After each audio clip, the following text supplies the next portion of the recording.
Agada. Mbijan raganyadi. Albaka. Mbaka important. Yo, nga transfer la sto. Ya transfer la sto. Ha, code nyinji. Okay.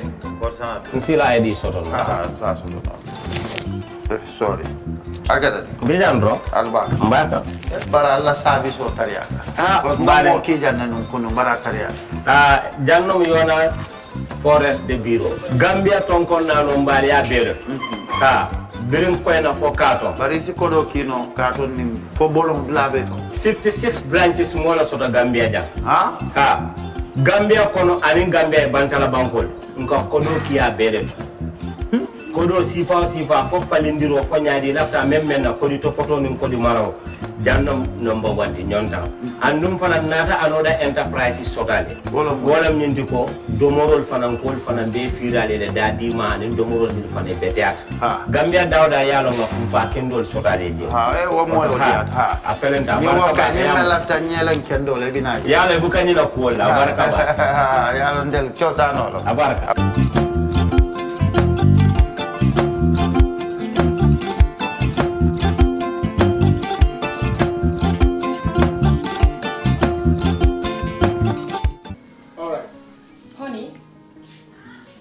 Him that the last time he sent the money, it was not enough to buy all the provisions.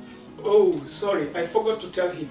Are you guys talking about money transfer to buy provisions? Yes. But don't you know about Baluwo? Baluwo? What is Baluwo? Baluwo is a service that your son can use to send provisions directly to you guys from the shop. And you don't have to worry about the exchange rate. Tell me how Baluwo works. It's very simple. Just log on to baluwo.com and shop, or download the app on your phone. You can shop on the website or using the app to buy online basic products for your family and friends. With Baluwo, you decide what your money is spent on. Your money, your choice. Buy online products for your family and friends in the Gambia, Senegal, Nigeria or Mali. Baluwo, better than sending money. For the first time in the history of the Gambia, Gambia Printing Publishing Corporation proudly introduces the Biliomatic exercise book printing machine. The machine has the capacity to print more than 20,000 books per hour. Yes, 20,000 books per hour. It also prints magazines, newspapers, calendars, flyers, normal books and all kinds of printed documents plus items at affordable prices.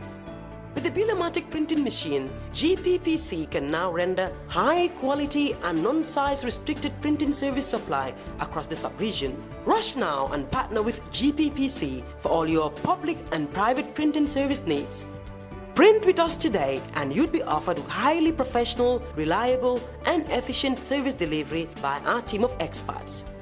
The Gambia Printing and Publishing Corporation is here to meet all demands and is reliable at all times. For more info, contact us on 437-4493 or 437-4402. GPPC is Gambian and it's yours.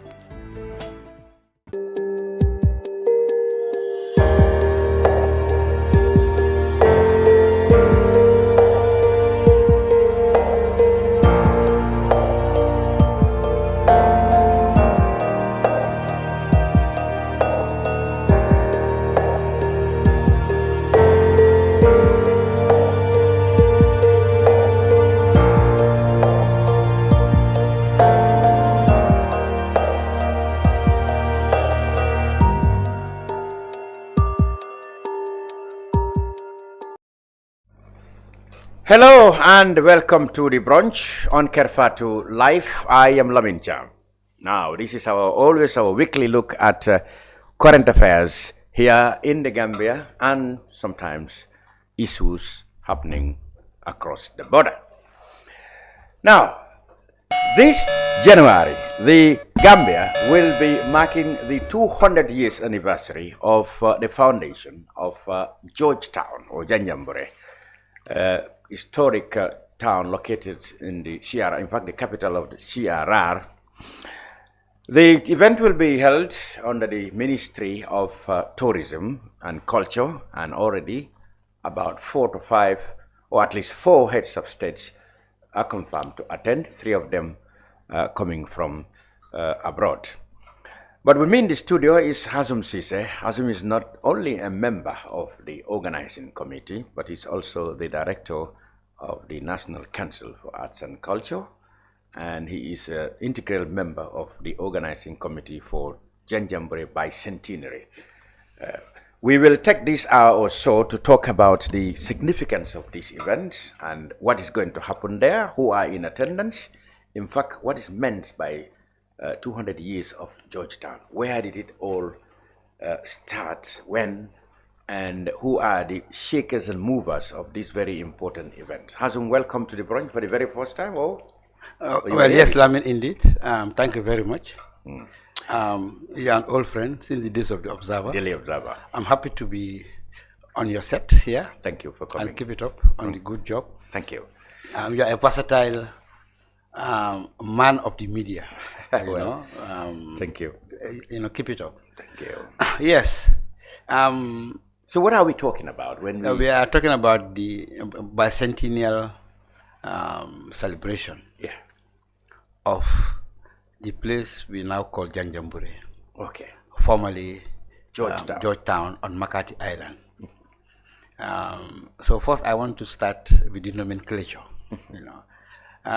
In the text, there is nowhere where Janjambure appears, but it's in the folklore. But I'll come back to that in a moment. Okay. When the British agent, Captain Alexander Grant, he was the same agent who negotiated the purchase of battles. Okay. Yeah, so he had a knack, for negotiating, treaties between the British and the local. Between the British and local rulers.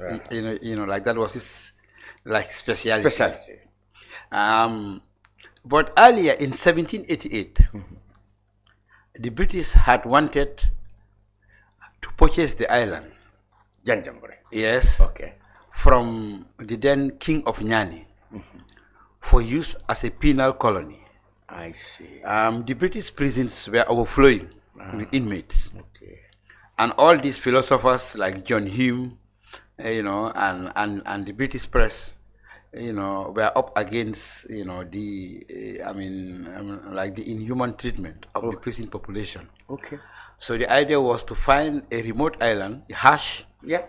Like a sort of an Alcatraz. More or less like Australia. Well, yes. In fact, I'm coming to Australia. Yes. Okay. So, the negotiations, had started. The British House of Commons sent a fact-finding mission to the place we call now Makati Island to look at the conditions. But when this parliamentary fact-finding mission, and this you can find in the archives. Okay. It's all there. Oh, yeah. There was a lot of debate about the suitability of the island as a penal colony. They told their colleagues in session, in plenary, that if we take British there, they will die in large numbers. There is malaria, there are snakes, scorpions. That is not an island where and British we are talking prisoners. about nearly 200 years ago. Well, in 1788. So the idea was shelved. And then Australia instead was chosen. So, this is the very, very hardly unknown role of the Gambia or of Makati Island, as far as the founding of Australia. So, we would have had white people, yes, white people who would have settled in the Gambia. Yes. So we would have been born and found a white population, with a history of people who've been sent here from Britain, just like the Aborigines in Australia and the white settlers. Yeah, 100% correct.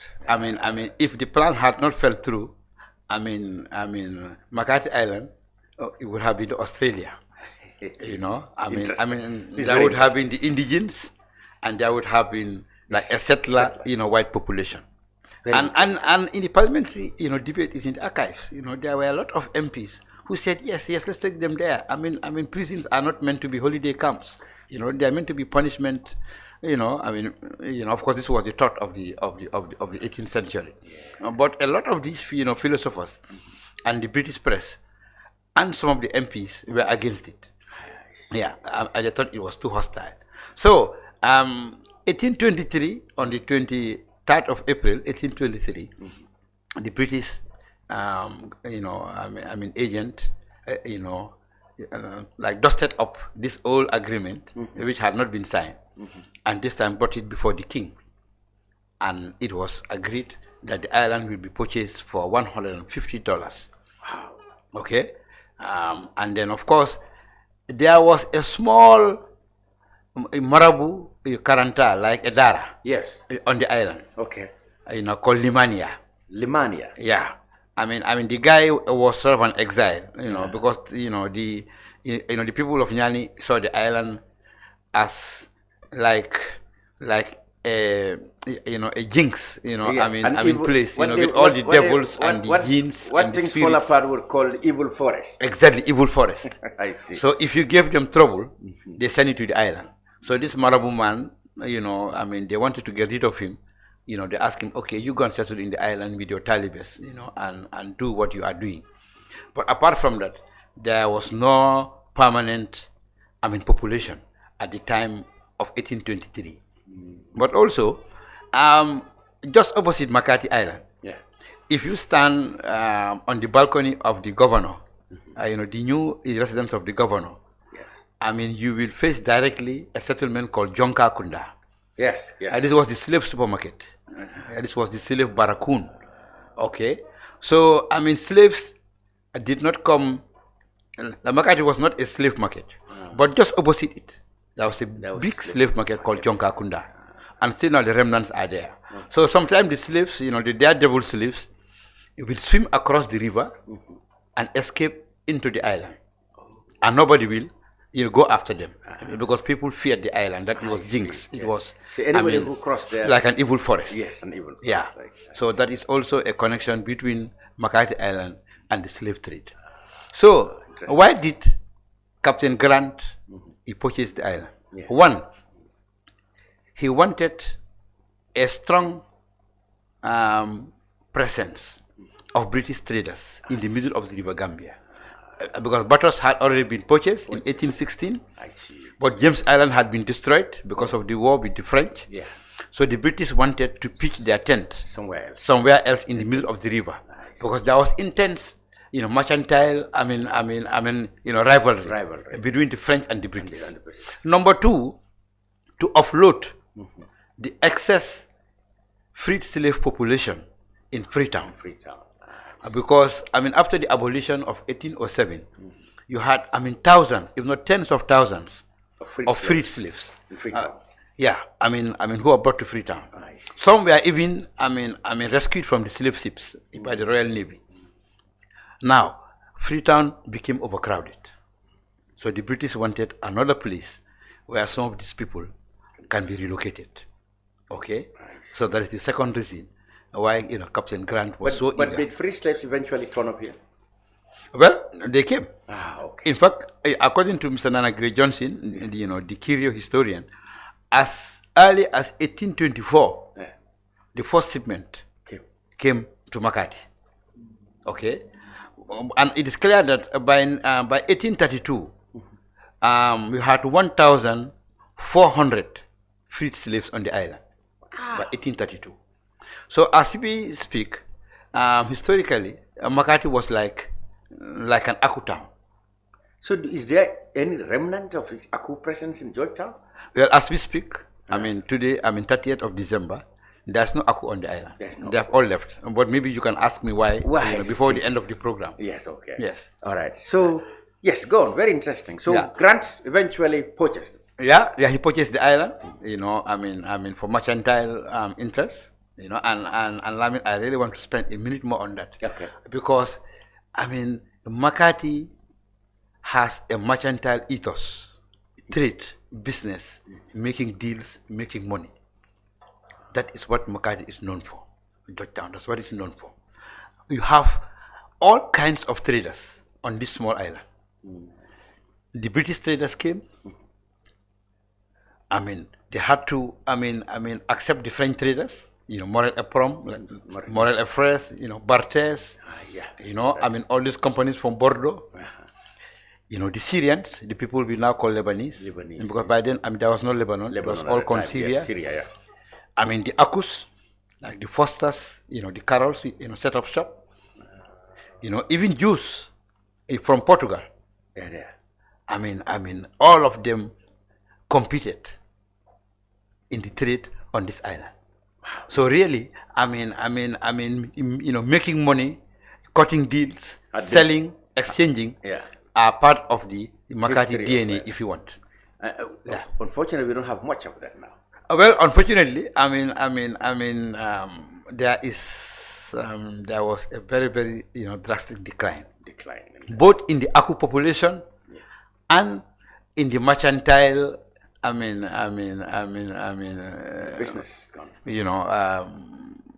Of the island. What do you think led to that? Okay, we start with the Aku. Yeah. One, when they were resettled from the 1820s, the Methodists established a church, which is still in use. And in fact, as part of the program, His Lordship, the Methodist Bishop, Manga, has accepted to officiate a church service for the visiting dignitaries on the 7th. Because that church you see there has been in use since 1835. It's the oldest Methodist church in Africa. Over 200 years. Yes, and it is still in use. But the Methodists also built a day school, the Methodist Day School. We historians, we debate whether that was not the first Western school in the Gambia. Some say it was built by Hannah Kilham in Bakau, somewhere in Bakau in the 1820s. Yes. But others believe that it was the Methodist Day School in Makati. That was the first Western school to be built. First ever Western school. Because the British wanted to administer to the religious needs of the Aku population and also to their educational needs. So this is why, when it became difficult for the Aku, because they believe in Western education, they saw it as emancipatory, and they made the best use of it. The British. Exactly. When it was getting difficult to get the education they needed on the island, they started to move to Batos. That's one. Two, the decline in the river transport. Okay. Because Makati was a booming wharf town. At the time, there was a time ships will sail from Gothenburg in Sweden, or from Bordeaux in France, or Southampton in England, to go straight to Makati, pick up the groundnuts cargo and go back. And that's why it was a hotspot. It was a hotspot for the stowaways. Yes, stowaways. Yes. Yes, I have just done a book on the stowaways. Oh yeah. And many of them will, dodge in the ship in Makati or in Kuntaur, because the ships will go up to Makati. So it was a booming wharf town. My God. Okay, and when there was a decline in the river transport, with the advent of the road network, and that also led to a decline in business on the island, and a lot of the Akus also moved out. So you see, so these are two good reasons. If river transport had been, developed as the road network, we probably would still be having this. Well, then Makati would still be booming. Kuntaur, will still be booming. Kaur, Fatoto, and Kaur, and others, because these were, very, very important trading centers. Farafenya would have. Yes. Yeah. Well, in fact, the problem is really towns like Farafenya and Soma.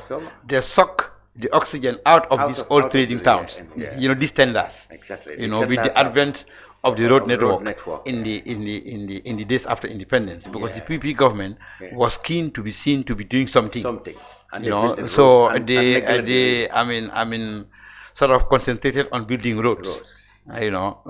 Which it led to the decline in the river transport. So now this event happening January 4 to 7th. Basically, we've known the history of the settlement now. What is the significance? Why do you think it needs to be celebrated before we come to the house? Well, thank you very much.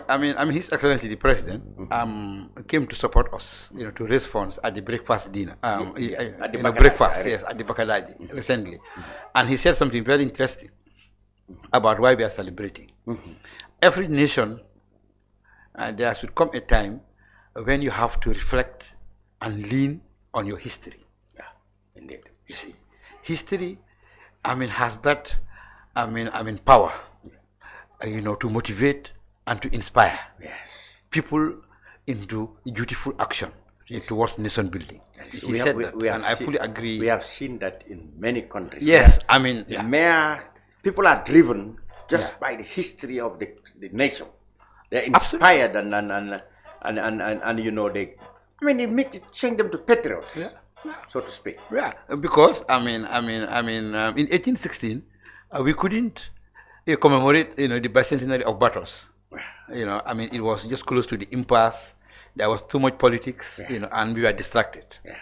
So when this, opportunity, came upon us, our honorable minister and us, we discussed together with our colleagues at the Gambia Tourism Board, and the hotel school, and at the ministry level, that we should seize this opportunity and commemorate the bicentenary. Okay. One, to sort of remember, the history, particularly the very, very important role of Georgetown in shaping the economic, social, and political history of this country. Good. Number two, to celebrate, culture, Gambian culture, but you also have culture that is specific, to Makati, like the Kankurang, for example. In fact, it's the home of the Kankurang. They've been known for that. Yes, and the NCAC, we work with the GT board and the community, the EMC, every year to celebrate the Kankurang Festival. Okay, and number three, also to use, the bicentenary, to foster what you can call cultural diplomacy. Because as you have said in your introduction, we are expecting heads of state. Yes. The Secretary General of the Commonwealth. Yeah. The Right Honorable Patricia Scotland. Yeah. It has confirmed, her presence. Yes. So you can see that through history and culture, diplomacy can be strengthened, and bilateral relations, also fostered. I'm not surprised by interest the Commonwealth. Yeah. And the other organization I think would be UNESCO that might be interested. Well, yes, they are all invited. ECOWAS president. ECOWAS too. In fact, ECOWAS, is supporting, the preparations, and also, to promote inbound tourism. As much as I do, that this is a beautiful country. Absolutely. But we hardly know the beauty of our country. Yes. Because we are no longer traveling along the river, to see the islands, the bolongs, the creeks, the points, and so on. So we want to use this, bicentenary to also promote, home tourism. People live, go and explore their own country. Explore our own country. You might find people who have been to the United Kingdom 10 times or the United States. Yes. When you ask them a village in Sierra, they say, no, I've never been. That's very common. You're absolutely right. And that's that's the same. Yeah. And proud to say that the Georgetown diaspora is fully mobilized. Okay. Because Makati has a huge reservoir of educated people. Exactly. Because education started there. I'm going to ask this question. Yeah. Do you still have Georgetownians, Yanjambure people, all enough to have at least experienced some of the remaining legacies you're talking about, or they have all left the town? Because I became associated with Georgetown as far back as 1983. I went there from 1983. Okay. So I'm very, very familiar, and I taught at the school, until the Army coup of 1994. You spent quite a long time. I spent 9 years on the island, and I saw it decline. I saw the island decline. So is that because of... And I'm also happy to say that I am thanking God that I am living to see it coming up again. Now I see story buildings. People are building story buildings. And businesses are opening. On the island. The road network. Yeah. You see, in the early 80s, when I was there as a student, the place was almost, like deserted. Even to buy bread, sometimes we had to go across. To Bansa. And to buy ice block, we had to go to the ITC at Sololo. But now, thank God, there's a new lease of life. For this beautiful island, and this festival also, thanks to the, support of the government and the work of the organizing committee, we are doing infrastructure projects before the festival itself, And even after the festival, we want to continue. Oh, because our desire is really, to turn Makati into the culture capital of the Gambia. Yes. Oh, that would be interesting. Yes. And these events really will be appreciated. Yeah. For that. And to come back to your question, Yeah. The population now is very youthful. Okay. Our late boss, Alhaji Bakari Sidibe, Yes. Was a good historian of Makati.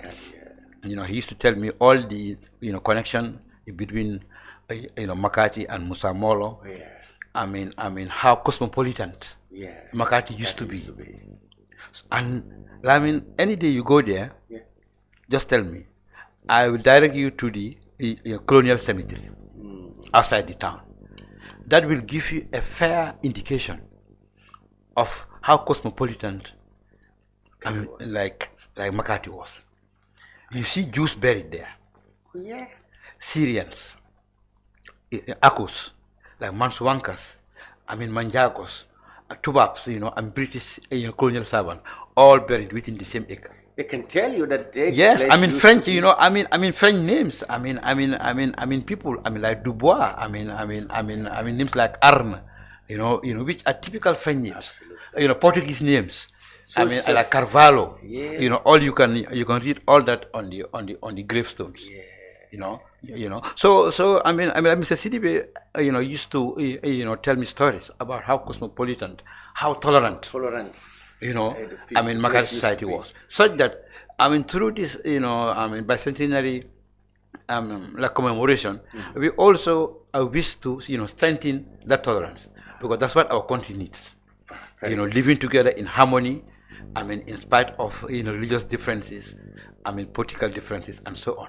And for a very, very long time, Georgetown was the epitome, of tolerance. Absolutely. Yes. Now let's come to how did the name Janjambure came about? Because there's a little bit of history we want to know about. Well, Janjambure. Well, I have had endless debates with my former friend, may so rest in peace, Honorable Fode Manka. Oh, Fode Manka. Yeah, he was a good historian of Georgetown. Okay. He loved the island. And during this, commemoration, we'll do our level best to remember him, because he worked very hard for the island, for the heritage on the island. Okay.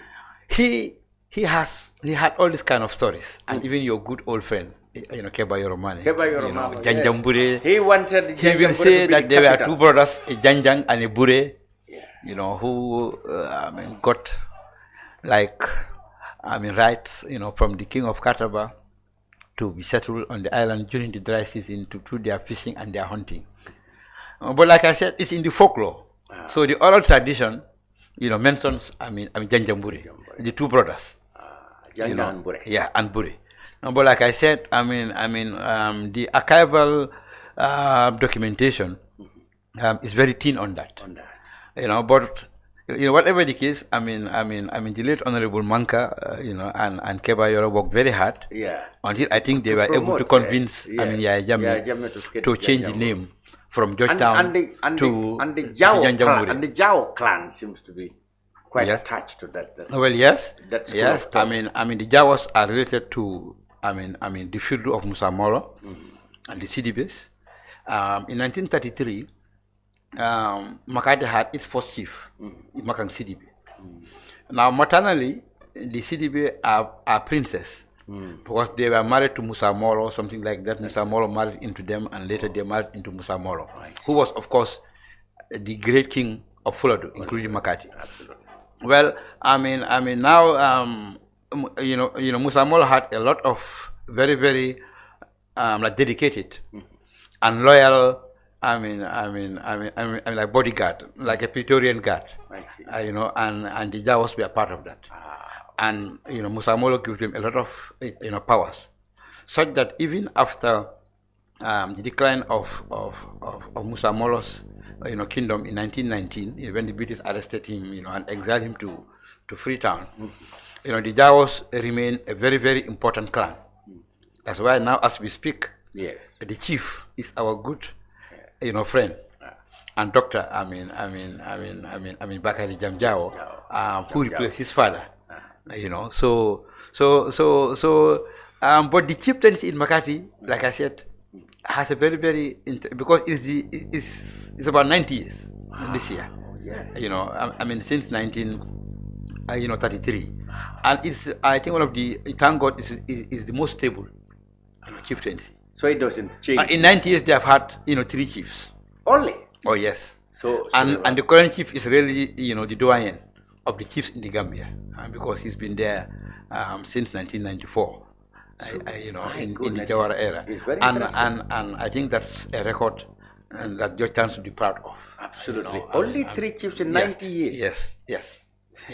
So that means they had really political stability indeed. more than anywhere else. But I mean, there's no archive. They've escaped political manipulation from presidents and commissioners and governors now. For 90 years, they have had 3 chiefs, and I think that's really a proud record. Absolutely. And all these are things that we are going to bring out in celebration. What could they have done right to be keeping and I mean, you ask me to survive successive regimes? It's a beautiful community. Absolutely. And Makati is a very beautiful community. I mean the insularity. I mean, and the island nature.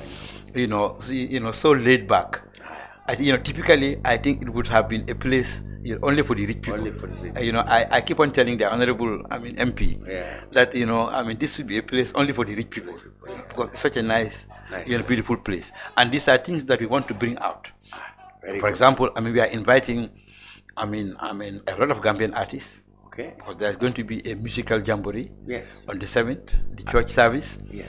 There will be an opening ceremony where we are going to have all the cultural groups from the regions, from the ethnic groups. No, on the 6th. On the 6th January. Yes, on Saturday. That's the big grand day. That is the big grand event. day. Sunday the 6th January.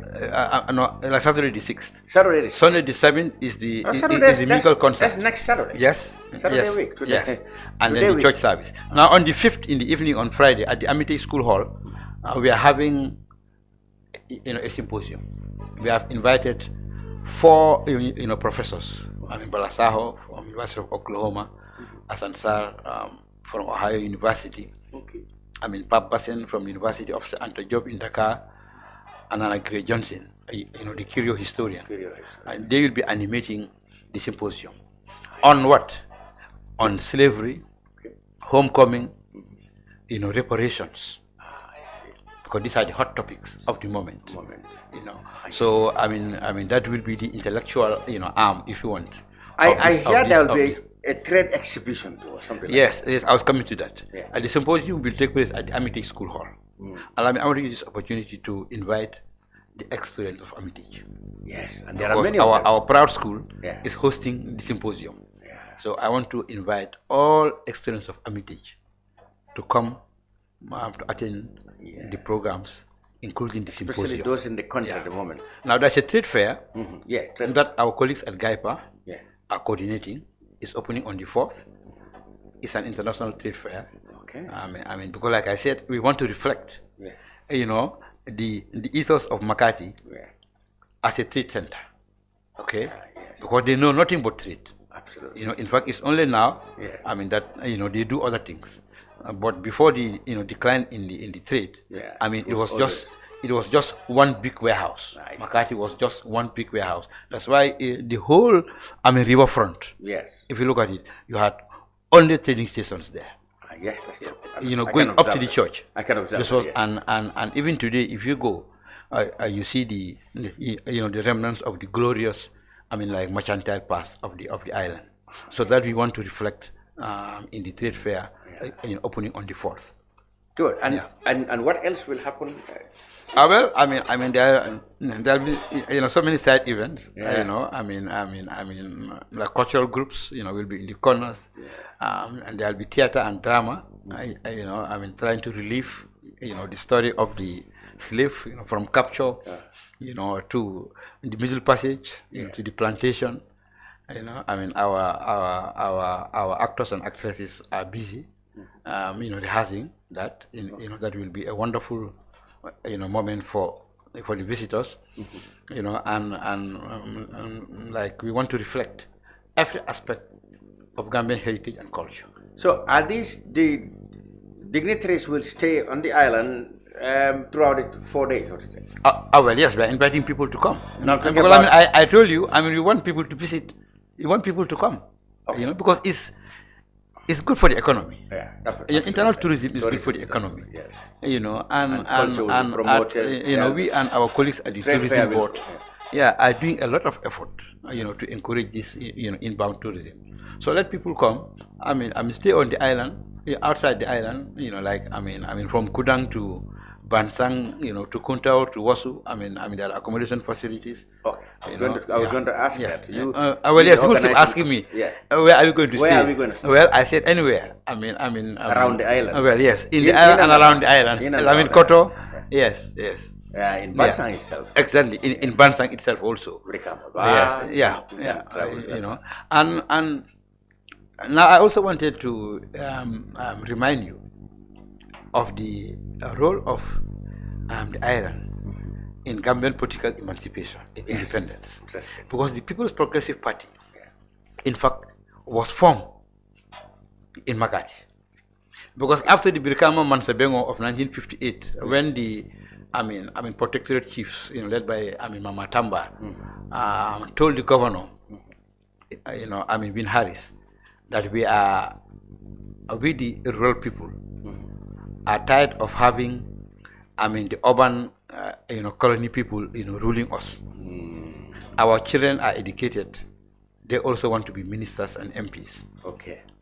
After that statement, Sanjali Bojang, with some, few other, people, decided to, strike the iron while it was hot, and convince, Sadauda, who was then the director of veterinary services, to lead the new body called the PPS, People's Progressive Society. Later, the Protectorate People's Party, and now the People's Progressive Party. I see. And the convincing was done while Sadauda was attending the 1959 Mansebengo in Georgetown. I see. And this is why. So many people thought this was a combo-led, the PPP, like the Sanjali Bojans, the Jumbo Bojans, the Faraba Sanyang. Sanjali had money. Like Farmer was and others. Sanjali had money. Sanjali had money, but he was everywhere in the Gambia. He was the contractor for the GAC. GOM, yeah. That's right. Later the GPMB. Yes. So, and Sanjali had thousands of workers. So he had that influence. He had influence everywhere. Wherever there was a tender or a wharf town, Sanjali had people there. Sanjali had people. So of course this is why the party grew very fast. I see. Because he tapped into that reservoir. Of so like support. I'm talking now but Jawara was sitting there. Yes. Jawara was attending the Mansabengo because all the senior government officials had to be present. There. Because if a chief wanted something answered, you had to get up to answer. The civil servant had to get up to answer. And it was there that he was convinced to resign. I see. You see. Okay. Georgetown was important. That is why, when the PP was celebrating its Silver Jubilee in 1984, in that family in Makati, it was done there. The festivities were done on the island. And of course, Safarima, Alaji Safarima. Oh yeah, he came. He was a founder member of the PPP, and the first, Governor General. It was from Georgetown. Yes. Okay. So really, Makati also played a very, very important role in the political life of the Gambia. Who are the prominent? I'm talking about surviving prominent community members of Georgetown now. Well, now, I know they're in you've just counted. The matriarch is there, Ajababung Sidibe. She's the matriarch. Yes. Okay. She witnessed it all. Yes, even when they were talking to Jawara, when the Mandinka elders. And she's alive. Well, yes, she's there. Thank God. Yes, I think in fact it was done at her house. Oh, right. The convincing, because it took some time to convince Sadauda. How fit is she? Would she be in Georgetown? Or she's already there? She's there. No, she lives there. Oh, okay. She lives there. We interviewed her some few weeks ago. For the documentary that we have done. For the bicentenary. So somebody like her, has witnessed all this. Our late boss and mentor, Alaji Bakari Sidibe, also, was present. In fact, was an active participant. Okay. But in fact, he was number 2 on the list. Oh, yeah. You know, it's like a citizen of Georgetown. If Jawara had refused, let me say CDB was to be considered. You know, to lead the PPP. I see. But luckily Jawara, conceded to the request, and then he was made the party leader. Yes. And all that happened in Makati during that week of the Mansabengo of 1959. Makati, so important. Yes. I think the town also had produced a lot of educationists. Yes, our late uncle Ceesay. Ceesay is a very good example. Yes. You know, a fine writer, you know, a historian, you know. Master. The late Professor Lamin Sane. Yeah, that's right. Yes, you know, of Yale. Yes. You know, like a preeminent historian from Georgetown and theologian. You know, he came to visit us. You know, at Armitage because his brother. Yeah. You know, my good friend, Musa, was the principal at the time. Musa Sane, yeah. Yes, you are right. Yes. Oh, so it has produced. The town has produced a lot illustrious sons and daughters. Because the Methodist school, like I said, existed, you know, for almost 200 years. Yes. So if you were born on the island, you had the rare opportunity to go to school. Yeah. And then Armitage came in 1927. Yes. Of course, at the very beginning, Armitage had, this cloistered, approach of only chief sons. Yes, admitting, chief sons. Yeah, but when that was relaxed, in the early 1940s. Yeah. If you are born on the island, then you also had, like another opportunity, to attend Western school. Yeah. And in 1949, yeah, the British built the first teacher training college.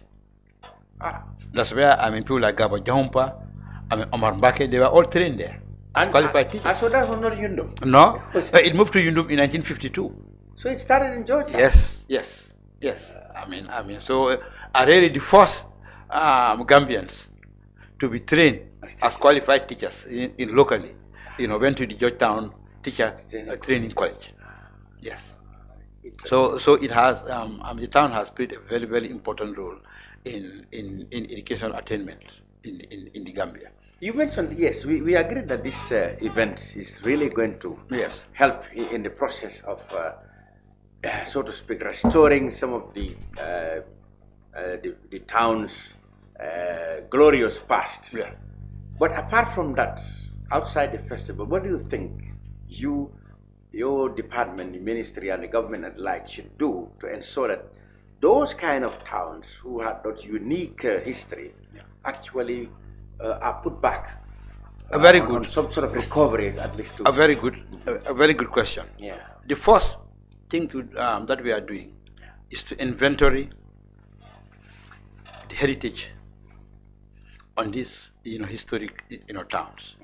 We just completed the one of Banjul, where we went around every heritage site, monument, these old homes, printing homes, printing houses, fine, Dobson, all these homes of the good and the great of Batos. We have inventoried them.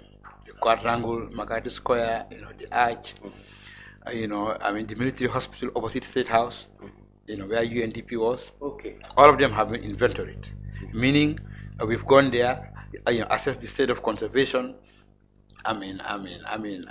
Taking good pictures. Describe their historical significance, and now we have prepared a full document. This we did with the support of UNESCO. Okay. So now for Banjul, we have an inventory. Now the next thing now is for government, through the Honorable Minister, to sign a regulation protecting these identified heritage sites, because people are pulling them down. Yeah, because even in Makati, out of ignorance or government negligence. For now, government's hands are tied because there's no regulation. That's why we are working very fast. But who should do the regulation? We should do it. Government should do it. Well, yes, that's why we have started with Banjul. Because also, you have to identify, those that are particularly vulnerable to destruction. Yes. Now, when the regulation is signed, those identified heritage sites, you cannot pull them down. Exactly. You can come to government and get like a subvention Yeah. to refurbish, repaint, restore. And now we will also work with those, homeowners or the owners of those, sites and monuments to see how tourists can come there. Imagine you have a printing house, in Banjul. Yes. And imagine like a tourist might want to spend a night there. For the experience and pay money. So that's what we are, and we have already completed that for Banjul. Now we are moving to Makati. Immediately after the festival, we'll move to Makati. Because already UNESCO has put Makati on its tentative list. Meaning, UNESCO thinks that Makati can be a UNESCO World Heritage Site. Huh? Just like the pyramids or like Saint Louis in Senegal, or like New Orleans in America. Okay, because when you are put on the tentative list, that's the first step. But there's still a lot more to do. Because without this inventory, UNESCO will not move ahead. So that's why we are moving very fast. We look at the heritage sites. Their significance, their state of conservation, and then we will do the document, and our minister will sign the regulation. And then UNESCO will be convinced that these people are ready to protect, historic Makati. Now, one such place in the Gambia that successive governments have failed to capitalize on to reap the full potentials, or maybe to develop it to get its full potentials, is Jufre. Because if you look at this, the history of Jufre and the great publicity the publication of Roots have given it, and you look at how the place looks like now, over the years, you tend to believe that successive governments have missed out on helping develop that place to reach its full potential. I disagree. I think you are too harsh. On the governments. Yes. One, tell me what have been done. Well, I will tell you one by one. Number one, when the book came out and the film, 1976 and 77, the PPP government wasted no time to send a culture mission, 21-member culture mission, headed by our late boss, Alaji Bakari Sidibe. Mr. Charles Thomas is still around. He was part of it. Where did they go? Dr. Larry Peters. Telinyama Suso. Alaji Bai Conte. Nano Sakaliba. The Mandinka singer. It was Musikeba Drame. The textile artist. This was sent to America and the Caribbean, so as to strike the iron while it was hot. Because Roots have generated so much interest that the PPP government, under the advice of the then Secretary General, Eric Christensen, who was a well-read man, said that we will use this opportunity to make the Gambia known to the American and Caribbean public. They spent 4 weeks. Ceesay was their press officer. Okay, and if you go to the archives, his write-ups, are all in the archives. So that was a very, very good step taken by government. I'm coming. Well, you made your statement. I will tick off, this point. Number two, government opened the tourist office in Washington. Okay, in 1979. The idea was, now that this culture mission has gone, people are knowing about the Gambia as the home of Kunta Kinte, the home of Roots.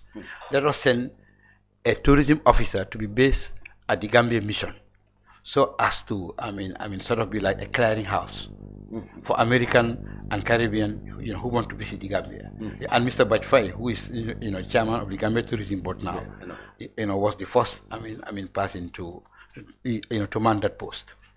Okay, now we come, in the Second Republic, in 1996, we started the Roots Homecoming Festival. The idea was to add value to Jufure and Kunta Kinte. Let me go back. So as to stop the hemorrhaging of visitors. You mentioned the steps taken by the Jawara government to send a delegation to Caribbean America to leverage on this publicity that the book gave to the Gambia, and the establishment of in Washington or whatever it is. But with all that, I am talking about what has been done tangibly in terms of the face lifting of the place called Jufre and Kanad.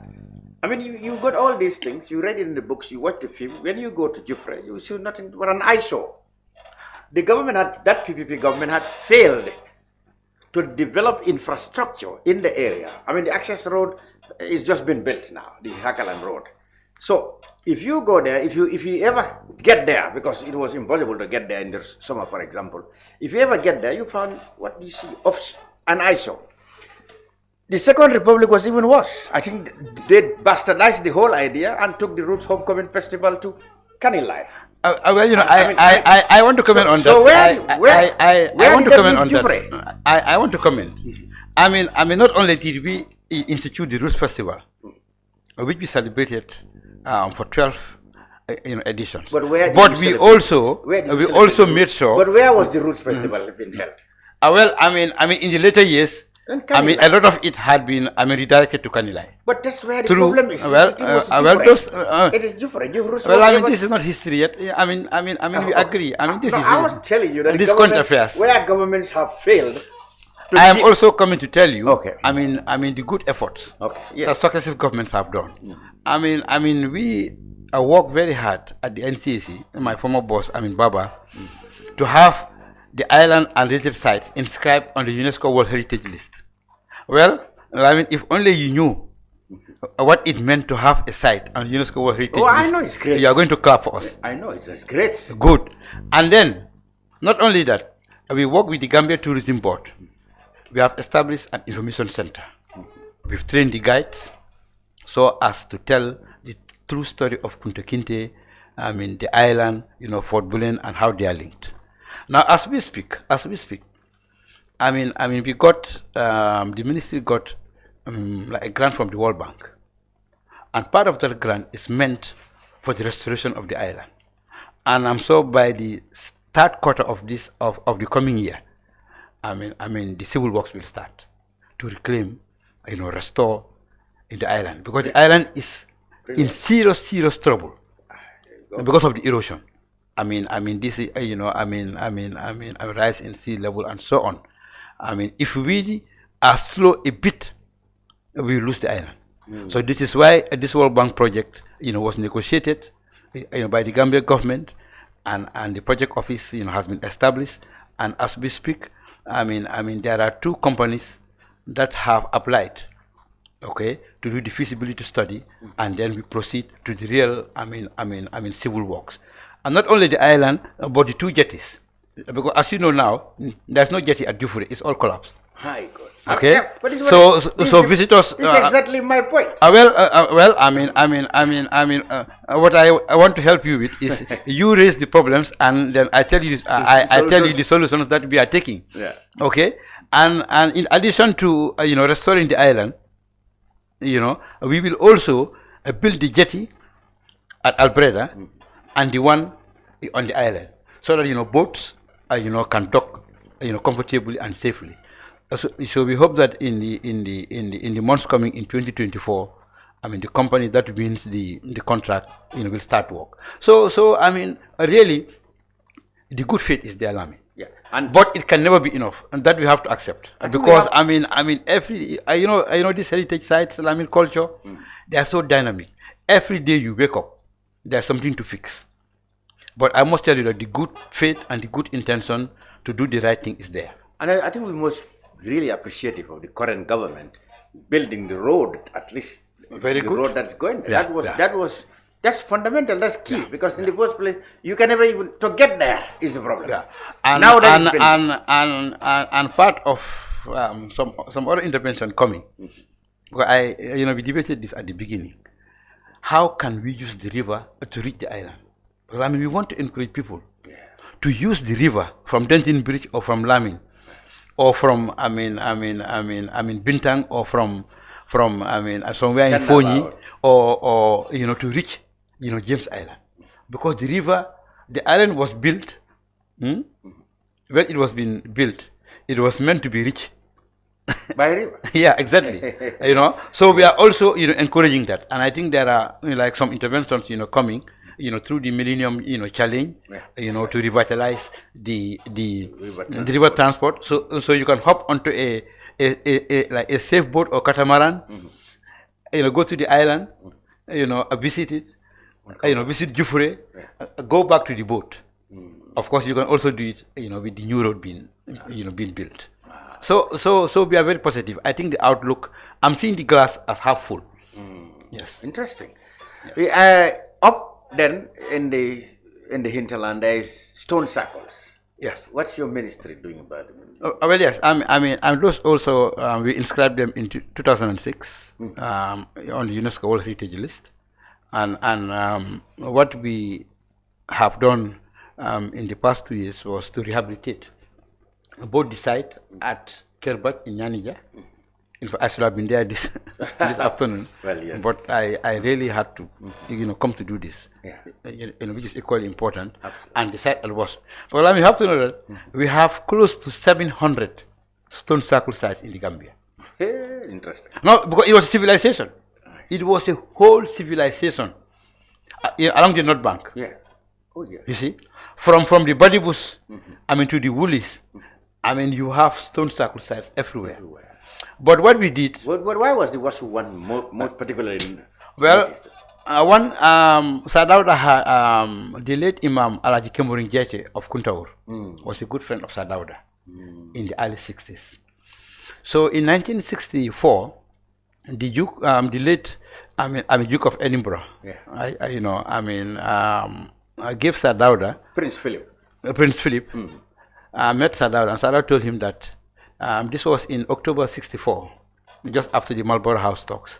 Sadauda to ask him that he wanted help to study the stone circles because these are heritage sites. They are, enigmatic, mysterious. So the Duke, asked some archaeologists to come to the Gambia and work with, sixth formers at the Gambia High School. Okay, that's what is called the Anglo-Gambian Stone Circle Expedition of 1964-65. Somebody like you remember any sixth form at the time surviving? Well, they're all around. Okay. Honorable Crispin Gray Johnson. Oh yes. His Lordship. Sock. The former George. Supreme. Raymond Sock. Raymond Sock. Yeah. My late. Brother, Hassum. Oh, yes, Hassum Senior. See Hassum Senior. Yeah. And they're all around. We have their photos. So they spent 3 weeks. Okay. So Salauda asked them, Alaji Kemoring to welcome them at Wasu. I think Wasu was close to the river. Because then Kuntaur was, the main port. Yeah. And they dig the site and found a lot of interesting material. That was the first scientific, or maybe I can say, semi-scientific attempt to study the stone circles. The skulls, the human bones, skeletons, bangles, spearheads, were all found, buried with the human beings. Wow. So this is why the idea that these were burial sites came about. Okay? So because of that, Wasu became prominent. Now, Kerbach became prominent, because it has a V-shaped stone. And among all the stone circle sites, that's the only one which has a stone that has the shape of a V. Okay?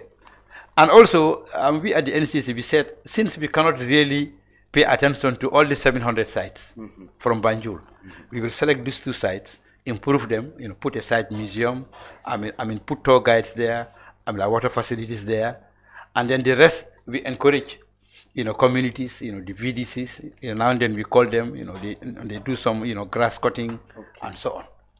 Yes.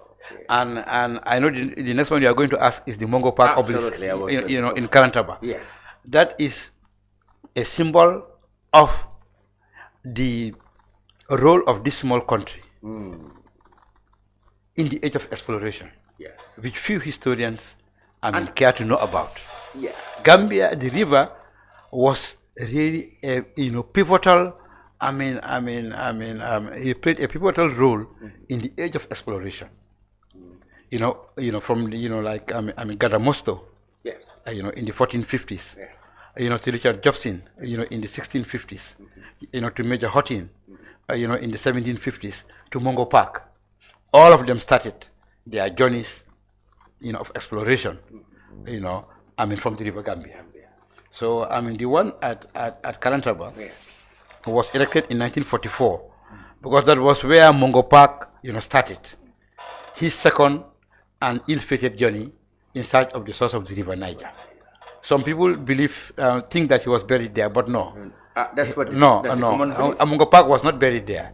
It was there that he set out with all his porters and donkeys and water supply and rice, and so as to sail, in search of the source of Niger. But of course, a few months after he left, he arrived in Busa, in Nigeria, and he was killed.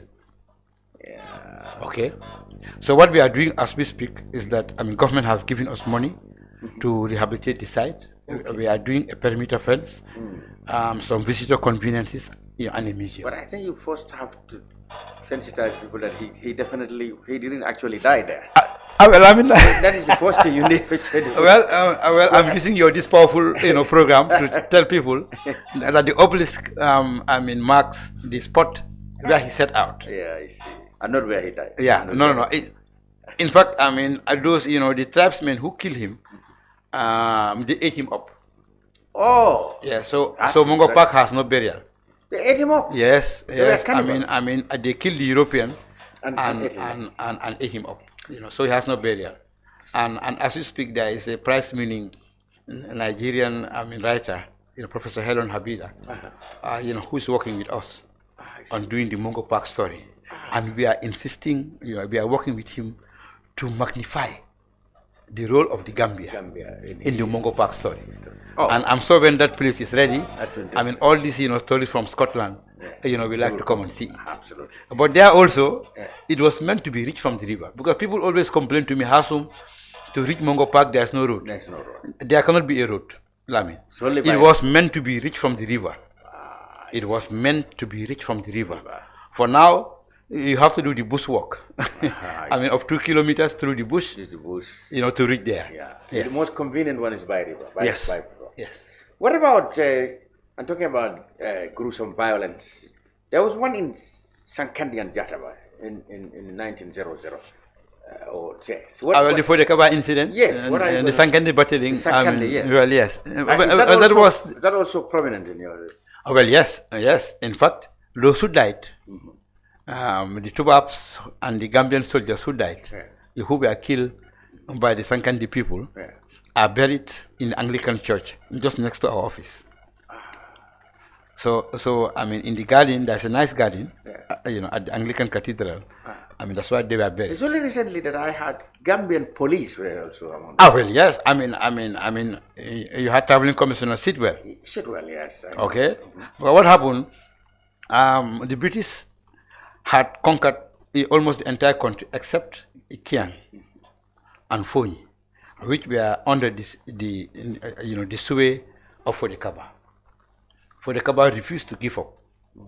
Now Sidwell, in his arrogance, a typical, colonial arrogance, said that he was going to make sure that all the districts that were, obedient to Fodekaba will be dealt with and captured. You see, so he just asked for trouble. He asked for a bodyguard, some soldiers, some cannons, some guns, and went straight into the lion's den. Okay, so the chief, Dari Banadabo, was resting with his, armed guard, at the village Bantaba, and then, Sidwell had the audacity to send a messenger to tell the chief. Well, he was a Mansa, the idea of chief, we don't know chiefs. He was a Mansa, but he was a junior Mansa to Fodekaba. He said, Mansa, and the Tubab said, you go and see him. He said, never. He said, never. Okay. I am a Mansa, let the Tubab come and see me. So when the messenger relayed the message, Sidwell asked his armed group to go and attack. Chief Barida, Dabo. Wow. So as they see them coming, they open fire. The Sankandi people open fire and kill all of them. One was wounded, they nurse him back to life, back to health, so that he can go and tell the story, to Batos. I think it took him like 5 days to reach Batos. I tell them, they killed all of us. And then there was but I mean, the Sankandi people had the decency to keep the bodies wrapped nicely, and it was handed over for burial and the burial was done at the Anglican Cathedral. This was in 1900. Yeah. And the British became vengeful. They said we must. Went there with. And they went to Sierra Leone, get reinforcement. Went to Gore, got reinforcement, and then in early 1901, they attacked mercilessly. And Sankandi, was almost wiped. In fact, it was bombed from the river. It was bombed. They had a man of war called the Magpie. Yes. Sankandi was bombed to bits. Not a single house was left. Yes. It was called a punitive expedition. Those who were not killed were deported, and the chief and some of his lieutenants were hung at the prisons. And that was the last form of resistance against colonial rule in the Gambia. How is this recognized in your work at the council? Unfortunately, we have not done anything, to commemorate that. But was that a shame on us, or was that a proud moment for the resistance? That was a proud moment for Gambian anti-colonial resistance, and thank you for raising it. Yeah, I think we at the NCAC will take it upon us. But for now, there's nothing there. There should be. Yes, and but that's Kiam people. They're not like Baribu. No, we will. We can. What we can do is to work with the VDC. Yes. And some people, both in Sankandi and Bateli. Exactly. Because Sidwell used subterfuge. Yeah. When he went there, he said, "Well, we have reports that you are engaged in a rice field dispute." Chief, Dabo told, Mansa Dabo told the messenger, what has a white man got to do with a rice field dispute between us and our brothers? But, he just wanted a casus belli, a spark, to attack, And he didn't live to tell the story. Of course he did it, because he was a troublemaker. Hassum Ceesay, director of the National Council for Arts and Culture. He is also part of the Janjambare 200 years anniversary of Janjambare. That's coming next week, actually. Yes. In Janjambare, which will be attended by 4 heads of states. He's been telling us the updates about the program, and now I'll join him in the clarion call for every one of us to go to Janjambare to join in the celebrations for this very important event. Hassum, I want to thank you profoundly. And thank you very much for coming on the brunch. Thank you very much. It's my pleasure. It's my pleasure. Taking us on a history lane. Yes. That is really very educative. I will come back. I will come back. Of course, you will come back.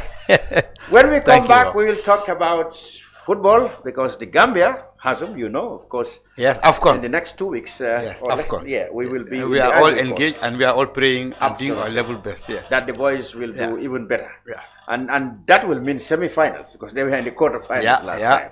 So the bar is high. Very, very high. So we hope that they will really crush the bar and go to the semi-final and even the final. And with the permission, I have to carry the croissant. You carry it. Can I do so? I don't know if it's the tourists or the double. See, they're watching you. Farm is watching. Take it along. We'll be back after this short break.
international remittances, Takaful Fund, management of Zakat, management of Awqaf, trading and investment, and building of strategic partnerships to bring financial services to the doorstep of the poor with donor projects, madrasas, youth organizations, women groups, and farmer organizations. Make a choice with Yona Islamic Microfinance today. For more information,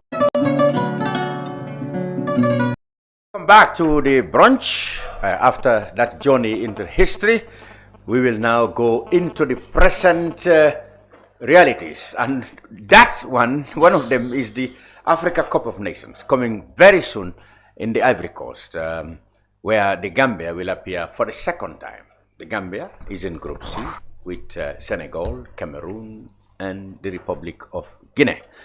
The Gambia was in the last tournament, reaching the quarterfinals. And everybody's expectation is that the country will surpass that bar, and that means going to the semi-final and hopefully the final. But preparations to get there have started and have advanced now. Now, one man who will give us updates about the preparations is Musa Ceesay. He is head of the media committee in the National Coordination Committee and also central the fundraising drive that is happening at the moment. You, of course, when they were here last week, we talked about how you can donate to this program. So he will update us how people have been reacting and what more needed to be done, and perhaps some news on the technical preparations. Musa, welcome. Thank you, Jam. Thanks for having me. Here we are again. Let me start by when you left here, you were just introducing how people can contribute, either by digitally or by putting money in some collection boxes, etc. Yes. How far have that gone? Thank you, Jam. I mean, it's going. I think the public are buying into it. We know how nowadays, when everything seems to be happening online, hence our desire to get the people online to make it easier for them to do what they like doing best, staying online and donating. That's going on. And what we can also say that because with all the platforms that have been open in the GoFundMe for those ones in the diaspora or wherever you might be, and you can donate, it's ongoing. It's out there. We ask you to go look at it and see what's in there. The natiketo.com also is here. Tiketo app is also here, where we said you can go in and donate. And of course, if you're in the Gambia, all the platforms in the money transfer agencies, whatever you have, they are available to you to donate anything you want. And more importantly, I think, Cham, what we need to update the public is that all the National Assembly members have donated. Okay. Cabinet members have donated. All the permanent secretaries have donated. And all the members of the NCC have donated. So, who are you? Have you donated, Cham? I'm yet to, but I will. Thank you very much. Yeah. Don't ask me if I've donated. Well, you said all NCC yes, members. Of course, I've donated. So you have donated. Yes. But one big donation was the Trust Bank Gambia Limited package. 2.5 million. Yeah, which is it's a good one. Cham, what's happening with institutions like Trust Bank and because they are the first to come forward, and I am hoping that all the banks in the country can come forward, because nobody is enjoying any exclusive partnership or sponsorship of the national team. Okay. Because we want to believe that we are operating in a macro that doesn't allow it. So we make sure that because That's an important point, because some might think, well, if I am the same business as Trust Bank, perhaps they are the partners, so there is no need for me. So that's important to clarify. It is very important, but the fact is that we operating in Gambia. What's the size of our economy? What is the size of our economy? Not big. Who can give us? Who on the businesses that we are dealing with can give us half of what the team needs right now? Budget, yeah.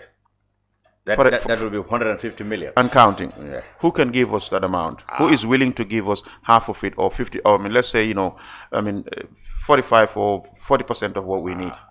Nobody. And we are struggling. We are struggling, and that's the clarion call. We are struggling. So I want to make sure that the public knows that.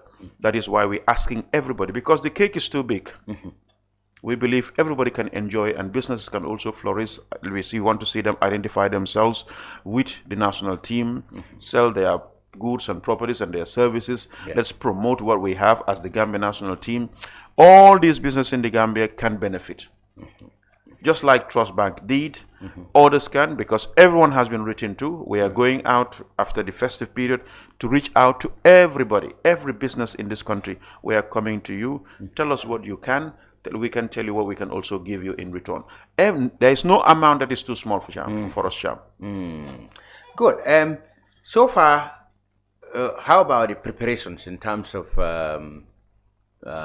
since you sit in the committee, NCC, you might have, news from the people doing the technical preparations, that's the GFF. What do they tell you about the preparations? Because we had the team was to go to Saudi Arabia and then to Morocco for a friendly match. But for all I know, some players who's supposed to be in Saudi Arabia themselves are in Banjul. How do you explain that? Yeah, I mean, it's a simple one, Cham. I mean, the proposed and of course agreed technical plan was to have the team depart here for the 27th. And let's remember that this trip is entirely funded by Saudi Arabia. Entirely, in its entirety, is funded by Saudi Arabia. And the logistical arrangement were recommended to the Saudis, and the Saudis were supposed to fund it completely. So what everyone here is waiting for right now is just to make sure that it is confirmed and departures made.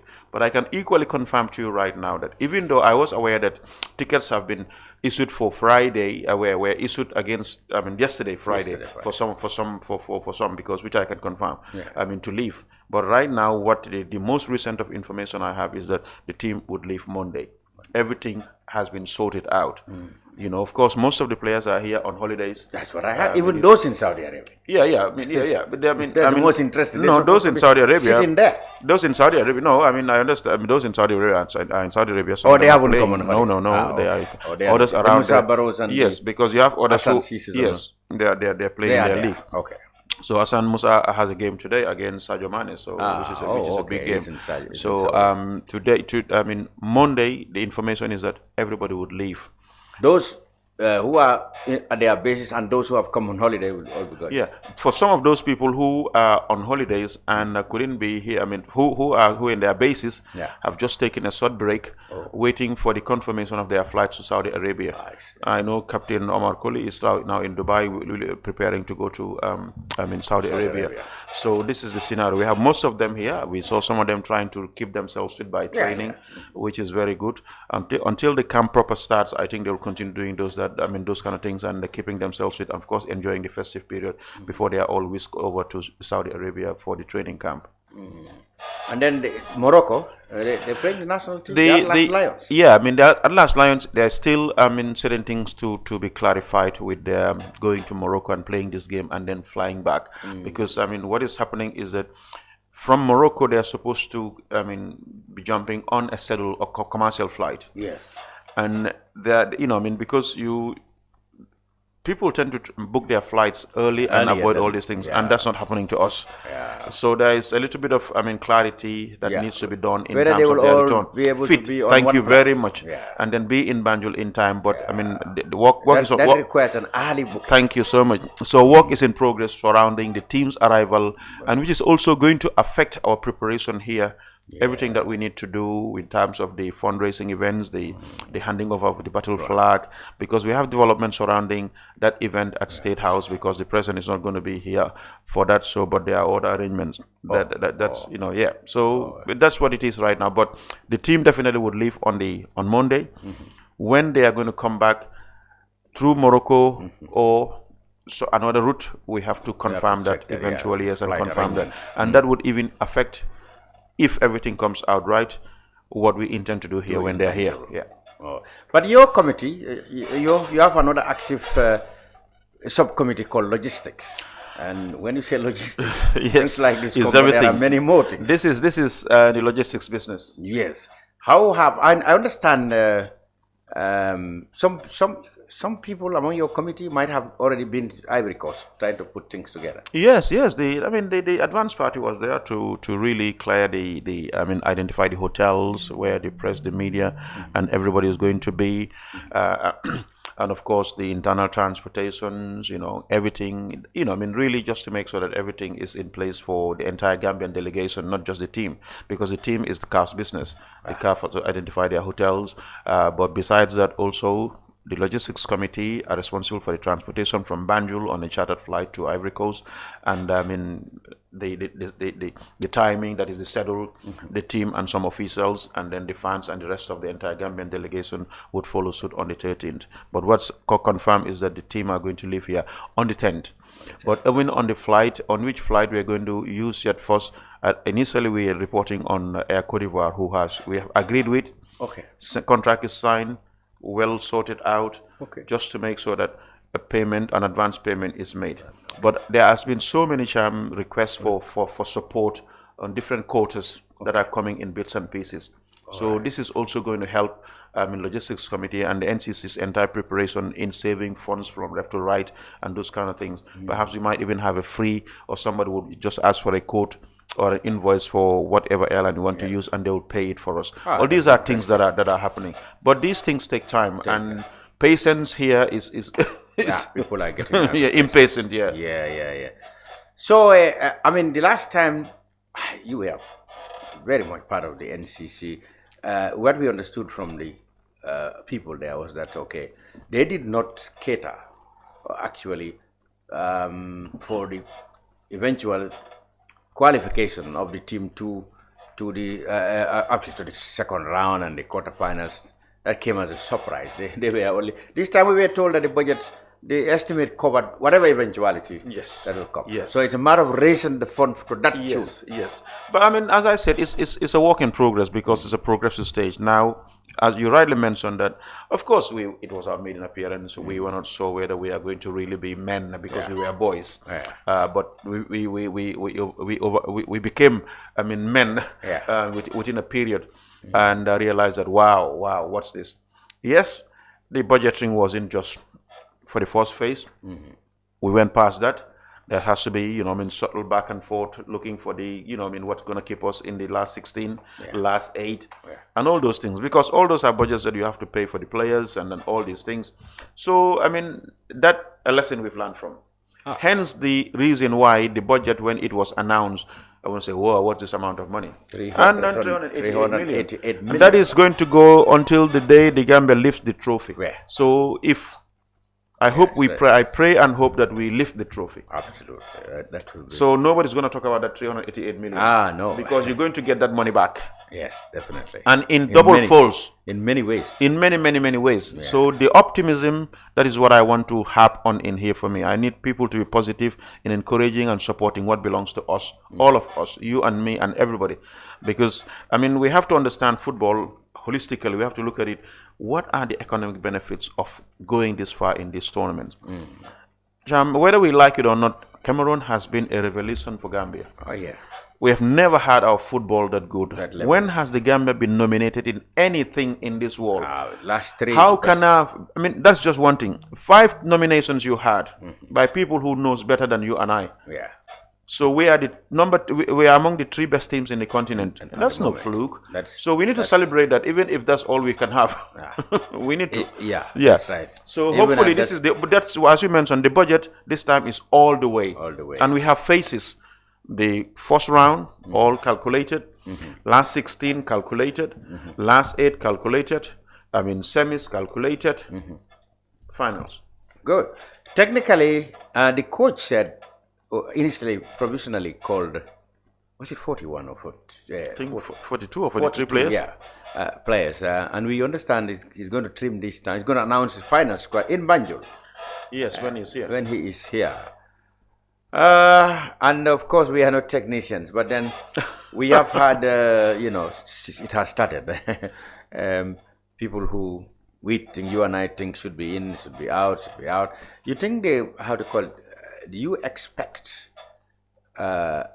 any big changes as to the list that went to the Ivory Coast? Of course, the coach has been saying that 5 of the players who went to Ivory Coast have been injured, and he was worried about whether they will. Well, one of them is now getting fit now, Colonial, I believe. So he's been worried about those injuries, but all the same, he said the Gambia will make a very effective participation.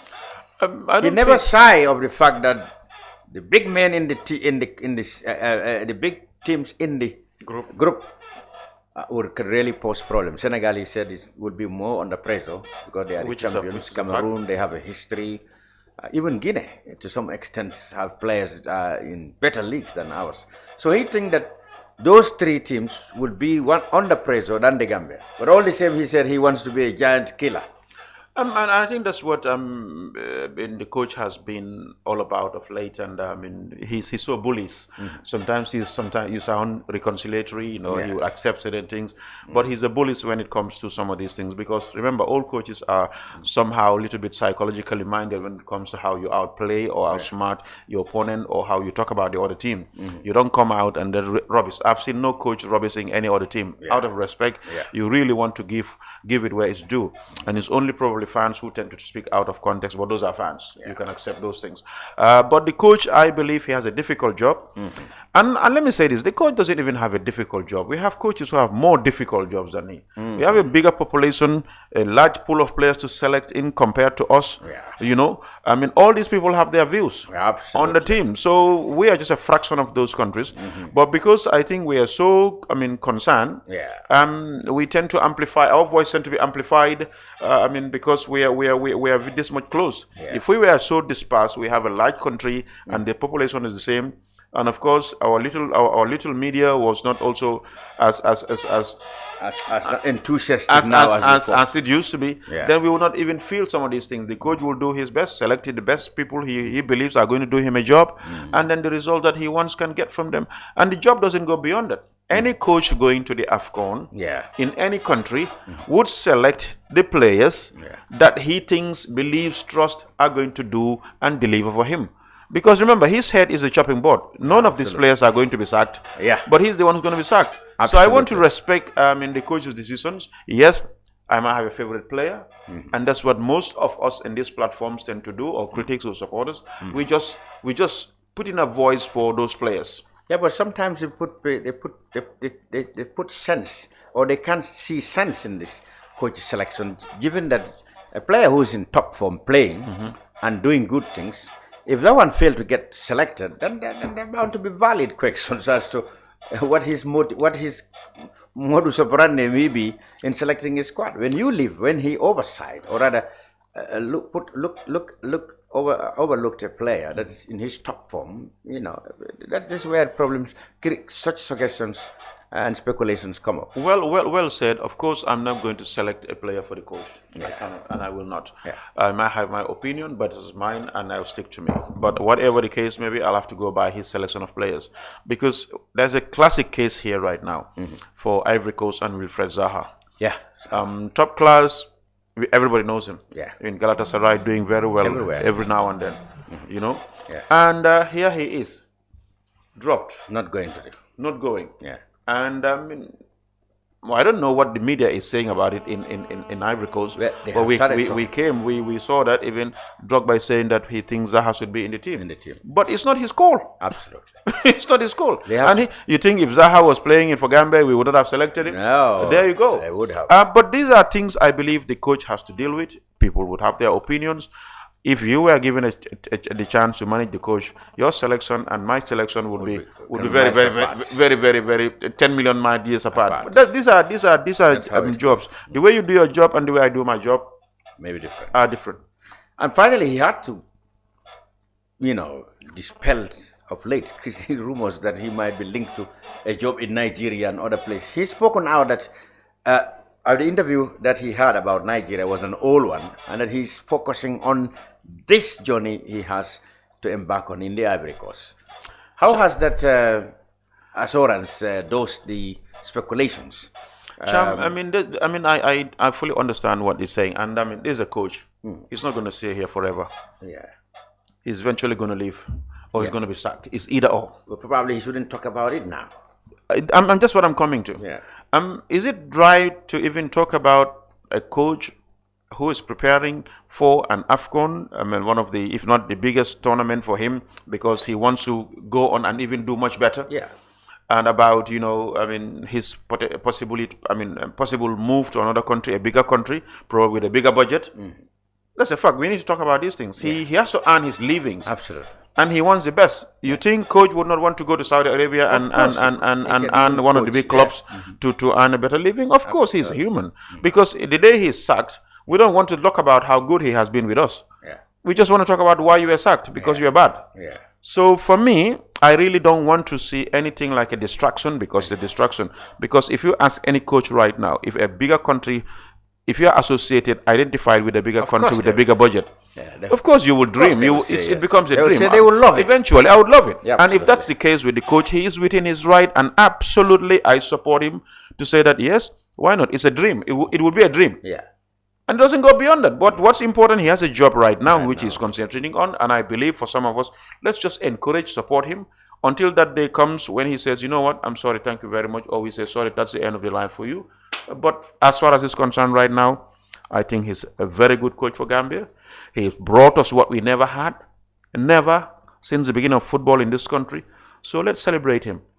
But it will not be far from the point to predict that this might be his last assignment. I'm not a soothsayer now. I'm not even going to try that now. But why not if it happens? I mean, but hopefully not. I think he loves what he's doing. He has let's hope he wins the cup for us before leaving. I mean, if you can do that, please go ahead, coach. We would be very happy. Can you imagine what that would mean to the Gambia? Okay. So I mean, just as before we move on, Cham, just if we're talking about budget, here we saw what happened with our neighbors. Even though they are champions and they won their champions, what's happening to them? Their bonuses have been doubled. Absolutely. And we are talking about, 65% of the entire budget of this whole Afcon is going to the players. 65% of all these 388 million is going to the players. Form of bonuses and allowance. And all those things. So when we talk about all these things, we need to understand the list goes to the logistics committee, because they are the one running all these errands, transportation, airlines, you name it. So, and the finance will provide them with these monies. So people need to understand that all these accusations and of course the distractions doesn't help us as a people. Absolutely. It doesn't help us. So what's important is for us to make sure that we focus on our national team. We give them what they need so that they can perform in the best way possible in our interest. What's funny with me, Cham, is this. Here we are asking the people to come forward. May God help us. Let's go on the 15th and come out triumphant on the very first day. And everybody over Senegal. Everybody will forget about the cost. Everybody forgets about the cost. Yeah, that's how it But is. you forget when we are asking you to support. You would say, I'm not going to Dumalenli. But what's wrong with us? Yeah. To separate national cost from individual grudges or individual is what we should be. Yeah, we should do away with. Yeah. And there's nothing wrong in you having your opinion or thinking negative about an individual. But when the country calls, I am not important anymore. You are not important anymore. It is the country. Okay. Thank you very much. Musa Ceesay is the president of the Sports Journalists Association and head of the media committee in the National Coordination Committee for Afcon 2023, but it's going to happen in 2024. I think this is since the COVID. The COVID we've been having every year a Cup of Nations. We call it every 2 years, but it actually happened within a year. So now, until 2025, when it will be normalized. No, it will be that's when it will be normalized in Morocco. All right. So good luck to the Scorpions. Good luck to the Gambia. We hope, of course, we will be in the Ivory Coast. Hopefully, maybe. And then we will be talking about all this from Ivory Coast. Yes. Thank you very much for being on the brunch. Thank you very much, Musa. And thank you there for watching us. Thank you.